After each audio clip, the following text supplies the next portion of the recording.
Hello everybody, here's my latest piece. It's a flamingo.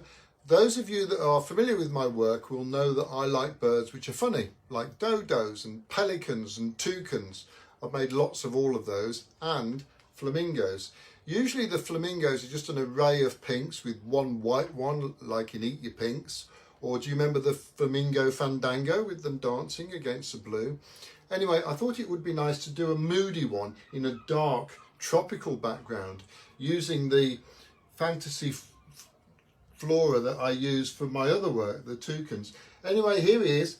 I quite like him looking a bit more dramatic. He's got a nice expression, hasn't he? He's sort of in on the joke, as it were, looking at you.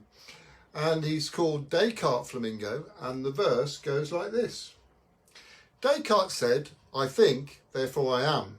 Miss Piggy said, I'm pink, therefore I'm spam. Flamingo says, if I'm to stay in the pink, then I must remember to eat my shrimp.